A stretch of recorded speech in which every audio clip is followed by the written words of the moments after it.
بسم اللہ الرحمن الرحیم ایہا الذین آمنوا قوا انفسکم واہلیکم نارا وقودها الناس والحجارة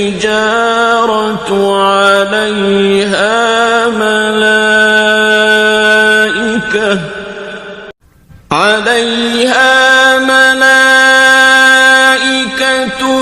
غلاظ شداد لا يعصون الله ما أمرهم ويفعلون ما يؤمرون. اعوذ باللہ من الشیطان اللعین الرجیم. بسم اللہ الرحمن الرحیم. الحمد لأہلہ والصلاة على اہلہا. اما بعد، قال مولانا امیر المؤمنین علی بن ابی طالب صلوات اللہ وسلامہ علیہ: وَإِنْ عَرَدْتَ قَطِيعَةَ أَخِيكَ فَاسْتَبْقِ لَهُ مِنْ نَفْسِكَ بَقِيَّةً يَرْجِعُ إِلَيْهَا إِنْ بَدَا لَهُ ذَلِكَ يَوْمًا مَا.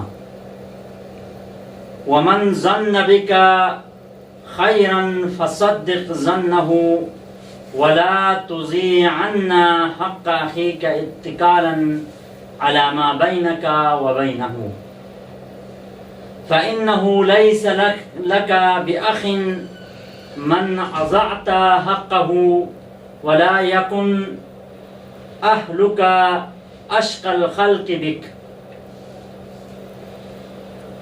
وَلَا تَرْغَبَنَّ فِي مَنْ زَهِدَ فِيكَ، وَلَا يَكُونَنَّ أَخُوكَ أَقْوَى عَلَى قَطِيعَتِكَ مِنْكَ عَلَى صِلَتِكَ، وَلَا تَكُونَنَّ عَلَى الْإِسَاءَةِ أَقْوَى مِنْكَ عَلَى الْإِحْسَانِ، وَلَا يَكْبُرَنَّ عَلَيْكَ ظُلْمُ مَنْ ظَلَمَكَ، فَإِنَّهُ يَسْعَى فِي مَضَرَّتِهِ وَنَفْعِكَ، وَلَيْسَ جَزَاءُ مَنْ سَرَّكَ أَنْ تَسُوءَهُ. صدق مولانا امیر المؤمنین علی بن ابی طالب. سامعین و ناظرین کرام، مولا متقیان امیر المؤمنین علی بن ابی طالب کے مکتوبات میں سے مکتوب نمبر 31 کے چند کلمات حسب سابق حسب دستور سرنامہ کرام میں چند کلمات کا تلاوت کرنے کا شرف حاصل ہوا. مولا کائنات امام حسن مجتبیٰ کو بطور وصیت ان کلمات کو بیان فرما رہے ہیں، اور گزشتہ نشست میں بھی انہی کلمات میں سے چند کلمات کی طرح اشارہ کیا تھا، اور آج بھی یعنی یہ دو نشستوں میں جو کلمات میں نے بیان کیا ہوں مولا کائنات کے، ان دونوں نشستوں میں جو کلمات مولا کائنات کے بیان ہوئے ہیں، ان کلمات کے اندر مولا کائنات دوست اور بھائی اور دشمن کے ساتھ کس طرز عمل کی زندگی اور کس انداز سے زندگی گزارنا ہے، اس کے حوالے سے مولا کائنات نے وصیت فرمائی ہے مولا امام حسن مجتبیٰ کو. تو مولا فرماتے ہیں انشاءاللہ آج کی نشست میں بھی اسی حوالے سے، یعنی سابقہ نشست میں جو مطالب بیان ہوئے ہیں مکتوب کے، انہی مطالب کو کیا ہے ادامہ دیتے ہوئے آج چند مطالب بیان کروں. وَإِنْ أَرَدْتَ قَطِيعَةَ أَخِيكَ فَاسْتَبْقِ لَهُ مِنْ نَفْسِكَ بَقِيَّةً يَرْجِعُ إِلَيْهَا إِنْ بَدَا لَهُ ذَلِكَ يَوْمًا مَا. یعنی مولا کائنات فرما رہے ہیں اپنے کسی دوست سے تعلقات قطع کرنا چاہو تو اپنے دل میں اتنی جگہ رہنے دو کہ اگر اس کا رویہ بدلے تو اس کے لیے گنجائش ہو. یعنی جو عام عرفی ایک بات ہے، اگر لڑنا ہے تو بھی اس انداز سے کہ پھر سے کیا ہے ایک دوسرے سے ملنے کا راستہ رکھ کر، یعنی مولا کائنات کے اس کلمات سے یہ ہمیں نصیحت ملتا ہے کہ اگر کسی بھی شخص سے تعلقات کو قطع کرنا ہے تو پھر بھی اتنی گنجائش رکھیں کہ اگر اس کو بعد میں پشیمان ہو جائے یا بدا حاصل ہو جائے اپنے غلطی کے اوپر، یا خود یعنی اس کے غلطی کو معاف کریں یا آپ کی غلطی کو معاف کریں، تو اتنی گنجائش ہو کہ وہ آپ کی طرف پھر سے پلٹ کر آ کے آپ کی طرف رجوع کر سکے. یہ ایک نقطہ. اور دوسرا نقطہ وَمَنْ ظَنَّ بِكَ خَيْرًا فَصَدِّقْ ظَنَّهُ، اگر کوئی شخص جو تم سے حسن ظن رکھے تو اس کے حسن ظن کو سچا ثابت کرو. مثلا آپ کے اوپر کوئی حسن ظن رکھتا ہے، آپ کے بارے میں اچھی تصورات رکھتا ہے، اچھے خیالات رکھتا ہے، تو آپ کو بھی چاہے کہ اس کے جو حسن ظن ہے، اس کے جو اچھے خیالات آپ کے بارے میں رکھتا ہے، آپ بھی اس کے اس خیالات کو، اس حسن ظن کو سچا ثابت کرے. آپ بھی اس کے سامنے انہی خیالات، جن چیزوں کے بارے میں وہ خیالات رکھتا ہے، ان خیالات کو سچے کر کے کیا ہے ثابت کرے. اس کے بعد مولا کائنات فرما رہا ہے وَلَا تُزِعَنَّ حَقَّ أَخِيكَ اتِّكَانًا عَلَى مَا بَيْنَكَ وَبَيْنَهُ، یعنی باہمی رابطے کی بنا پر اپنے کسی بھائی کے حق تلفی نہ کرو. کیوں؟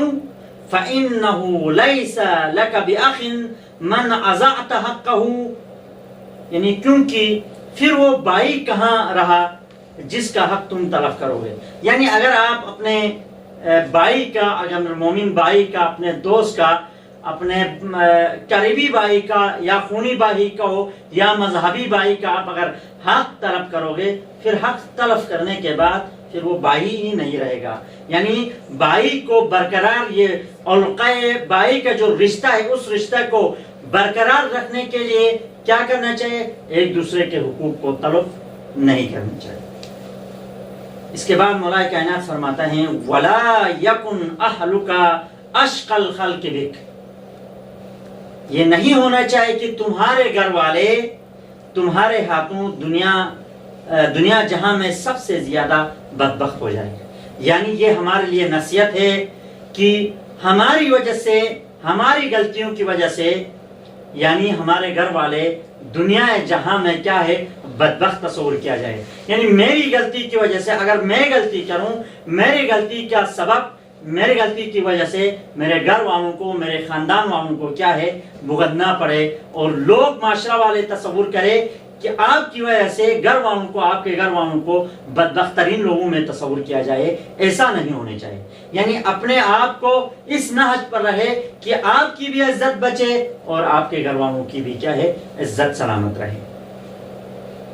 وَلَا تَرْغَبَنَّ فِي مَنْ زَهِدَ فِيكَ وَلَا يَكُونَنَّ أَخُوكَ أَقْوَى عَلَى قَطِيعَتِكَ مِنْكَ عَلَى صِلَتِكَ، جو تم سے تعلقات قائم رکھنا پسند ہی نہیں کرتا ہو تو اس کے خواہ مخواہ پیچھے نہیں پڑو. تمہارا دوست قطع تعلق کرے تو تم رشتہ محبت جوڑنے میں اس پر بازی لے جاؤ. مثلا اگر دوست آپ سے روٹ جائے، آپ سے قطع تعلق کرے، تو پھر بھی آپ کو چاہے کہ آپ خود جا کے اس سے دوستی کا ہاتھ بڑھائے، آپ آگے بڑھے اور اپنی غلطی کا اعتراف کرے. اگر اس نے غلطی کیا ہے تب بھی آپ آگے بڑھ کر کیا ہے اس کی غلطی کو معاف کرے. تو یہ انسانیت کہلائے گا، اور یہ مولا کائنات کے اس قول پر، اس وصیت پر عمل کرنے والوں میں سے آپ کا شمار ہوگا. وَلَا تَكُونَنَّ عَلَى الْإِسَاءَةِ أَقْوَى مِنْكَ عَلَى الْإِحْسَانِ، تمہارا دوست قطع تعلق کرے تو تم رشتہ محبت جوڑنے میں اس پر بازی لے جاؤ، اور وہ برائی سے پیش آئے. وَلَا تَكُونَنَّ عَلَى الْإِسَاءَةِ، وہ برائی سے پیش آئے تو تم حسن سلوک میں اس سے بڑھ جاؤ. یعنی وہ اگر برائی بھی کرے، آپ کے اوپر چڑھائی حاصل کرے، مثلا آپ کے اوپر ہاتھ اٹھائے، آپ کو گالی دے، تب بھی آپ کیا ہے حسن سلوک سے اس سے برتاؤ کرو. اس کے بعد مولا کائنات فرماتے ہیں وَلَا يَكْبُرَنَّ عَلَيْكَ ظُلْمُ مَنْ ظَلَمَكَ، ظالم کا ظلم تم پر گران نہ گزرے، کیونکہ وہ اپنے نقصان فَإِنَّهُ يَسْعَى فِي مَضَرَّتِهِ وَنَفْعِكَ، کیونکہ وہ اپنے نقصان اور تمہارے فائدے کے لیے سرگرم عمل ہے. اگر ظلم کرتا ہے بھی تو وہ ظلم کرنے والا اپنا نقصان اٹھا رہا ہے، اور آپ کے لیے تو کیا ہے فائدہ ہے اس میں. اور جو تمہاری خوشی کا باعث ہو، اس کا صلہ یہ نہیں کہ اس سے برائی کرو. یعنی جو شخص آپ کی خوشی کا سبب بنتا ہے تو اس کا صلہ کیا ہے؟ اچھائی سے دینا ہے، برائی سے دینا نہیں ہے. تو سامعین و ناظرین کرام، موضوع سخن تربیت اولاد ہے. سابقہ نشست میں اسرہ کے حوالے سے، اسرہ کے وظائف، واجبات اسرہ کے حوالے سے تقریباً 2-3 نشستوں میں بیان کر چکا ہوں. آج انشاءاللہ دین مبین اسلام نے مقدس اہداف اور بامقصد اہداف کے لیے جو اسرہ کی اصلاح اور ترقی میں کام آئے کچھ مناہج، یعنی کچھ راستوں کو، کچھ امور کو معین کیا ہے. ان امور کو بیان کر کے آپ کی زحمتوں کو تمام کروں. ان امور کے چند دستے بنائے، یعنی چند گروہ بنائے ہیں یا چند کیا ہے حصے ہیں. ان حصے میں سے سب سے پہلا حصہ مناہج مشترکہ ہے، یعنی وہ امور جس میں افراد اسرہ کے تمام افراد کیا ہے، اسرہ کے تمام افراد شامل ہیں. یعنی جس اسرہ کے تمام افراد جس میں کیا ہے شامل ہے. اور دین مبین اسلام نے دعوت دی ہے کہ ان مناہج کو، مناہج مشترکہ کو، مشترک امور کو اپنی خارجی زندگی میں تطبیق کرنے کی تاکید کی ہے، جس کے سائے میں اسرہ کے تمام افراد خوشی سے زندگی گزار سکے. اور ان مناہج مشترک امور جس میں اسرہ کے تمام افراد شامل ہے، ان میں سے سب سے پہلا مورد الحب والمودہ ہے. یعنی دین مبین اسلام نے افراد اسرہ کے درمیان محبت اور مودت کی طرف دعوت دی ہے. جیسا کہ ایک واقعہ آپ کی خدمت میں عرض کروں کہ ایک شخص پیغمبر اکرم کی خدمت میں حاضر ہوتا ہے اور عرض کرتا ہے، یا رسول اللہ، میری ایک بیوی ہے جو میرے ساتھ اس طرح پیش آتی ہے. یعنی اپنے اور اپنی بیوی کے جو روزمرہ زندگی کے روٹین کو بیان کرتا ہے پیغمبر کی خدمت میں آ کر. جب میں گھر آتا ہوں تو وہ میری ملاقات کے لیے آتی ہے، میرا استقبال کرتی ہے، اور جب میں گھر سے نکلنا چاہتا ہوں تو وہ خدا حافظی کے لیے دروازے تک آتی ہے. اگر وہ مجھے مغمون، غمگین پاتی ہے تو وہ مجھ سے پوچھتی ہے کہ آپ کیوں مغمون ہو. پھر کہتی ہے اگر رزق کے بارے میں غمگین ہو تو اس کی ذمہ داری کسی اور کے اوپر ہے. یعنی خدا کے اوپر ہے، رزق دینے والی ذات وہ ہے، پریشان ہونے کی ضرورت نہیں ہے. اگر آپ کی پریشانی کا سبب، آپ کے غمگین ہونے کا سبب امور آخرت کے بارے میں ہے تو میں دعا کرتی ہوں کہ خدا آپ کے اس ہم و غم کو اور زیادہ کرے. یعنی اگر آخرت کی غم ہے، آخرت کی فکر ہے تو اس میں تو میں دعا کرتی ہوں کہ آخرت کی فکر آپ کے لیے ہمیشہ رہے.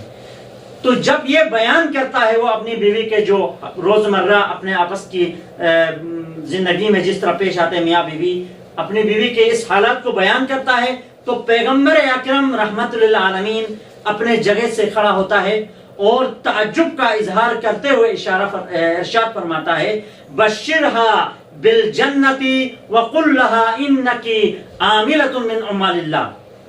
یعنی آپ کی بیوی کو جنت کی بشارت دے دو اور اسے کہو کہ وہ خدا کے لیے عمل کرنے والوں میں سے ایک عاملہ ہے. پس اس سے معلوم ہوا جب زوجین ایک دوسرے کے حقوق کی رعایت کرتے ہیں، ایک دوسرے کے حق کی رعایت کرتے، حقوق کی رعایت کرتے ہوئے ایک دوسرے کا احترام کرتے ہیں تو ان کے درمیان محبت پھیل جاتی ہے. اور جب ان کے دونوں میاں بیوی کے درمیان محبت وجود میں آتی ہے تو یہیں اسرہ کے درمیان عمیق محبت کا وجود میں آنے کا سبب بنتی ہے. یعنی محبت زوجین اور یہیں اسرہ کے درمیان محبت عمیق کا وجود میں آنا صحیح اور سالم تربیت کے لیے وسیلہ اور ذریعہ بن جاتا ہے. میاں بیوی کے جو آپسی رابطہ اور حقوق کی رعایت کرنا، اس کا اثر ان کے آنے والے نسل کے اوپر پڑتا ہے. پھر ان کے نسل بھی، ان کے بچے بھی کیا ہے، بہترین زندگی گزارتے ہیں آپس میں اتفاق و محبت کے ساتھ. یہ پہلا مورد جو مشترکہ امور میں سے ہے. دوسرا مورد مشترکہ امور میں سے جس میں افراد اسرت تمام کے تمام شامل ہے وہ ہے التعاون. یعنی دین مبین اسلام نے امور زندگی میں باہمی تعاون کی ترغیب دی ہے. یعنی زوجین ایک دوسرے کے ساتھ امور زندگی میں تعاون کرے اور گھر کے کاموں کے بارے میں اس طرح تدبیر کرے کہ تمام افراد اسرہ محبت اور تعاون کے ساتھ زندگی گزار سکے، اور اس کی ذمہ داری اور مسئولیت رئیس اسرہ کے اوپر ہے، یعنی زوج کے اوپر ہے۔ دوسرے لفظوں میں کہوں کہ گھر کا جو سربراہ ہے باپ کے اوپر ہے، یعنی گھر میں اس طرح کا فضا قائم کرے جیسا کہ مولا کائنات امیر المومنین حضرت علی ابن ابی طالب اور حضرت زہرا کے ساتھ امور منزلی کی ادارت کرتے تھے۔ یعنی امیر المومنین مولا کائنات کا شجاع ترین انسان، کائنات کا متقی ترین انسان، کائنات کا وہ مولا جسے من کنت مولا فاز علی مولا کے غدیر قوم میں پیغمبر اکرم نے اعلان فرمایا، وہ شجاع ترین انسان جب گھر کے اندر آتا ہے تو حضرت زہرا کے ساتھ امور منزلی کی کیا ہے ادارت کرتے ہیں، باہمی تعاون کے ساتھ اپنے گھر کو چلاتے ہیں۔ یعنی یوں کہوں کہ مولا کائنات گھر کے باہر کے جو کام تھے وہ مولا کائنات، اور گھر کے اندر جو کام امور ہوتے ہیں وہ حضرت زہرا مرضیہ۔ یہاں تک کہ ملتا ہے کہ مولا کائنات حضرت زہرا مرضیہ کے لیے گھر کے کاموں میں بھی کیا ہے تعاون فرماتے تھے۔ اور اسی طرح پیغمبر اکرم بھی اپنی بیویوں کے ساتھ تعاون اور مدد کرنے کو پسند اور دوست رکھتے تھے۔ بس مولا یعنی پیغمبر اکرم کے یہ حدیث کا یہ جملہ بیان کر کے آپ کی زحمتوں کو تمام کروں، مولا یعنی پیغمبر اکرم فرماتے ہیں خدمت کا زوجت کا صدقہ، یعنی آپ کی یعنی بیوی کی خدمت کرنا، بیوی کے ساتھ گھر امور منزلی کے ادارت میں تعاون کرنا، مدد کرنا، یہ صدقہ شمار ہوتا ہے۔ یعنی یوں سمجھو کہ مولا کائنات کی سیرت اور پیغمبر اکرم کی سیرت ہمارے سامنے ہے کہ گھر کے اندر امور بیت میں، گھر کے کاموں میں یعنی بیوی کے ساتھ تعاون کرے اور آپس میں مل بیٹھ کر ایک دوسرے کے تعاون کر کے اپنے گھر کو چلانے کی کوشش کرے۔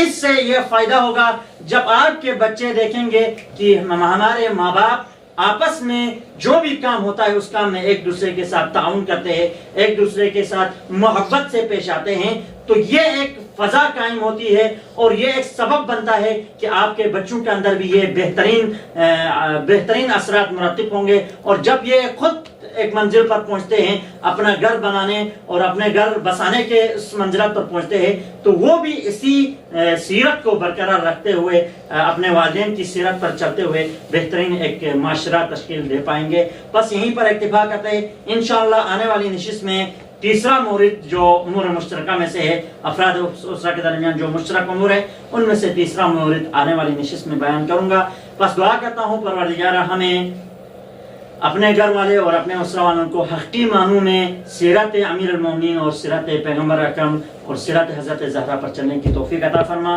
وآخر دعوانا ان الحمدللہ رب العالمین۔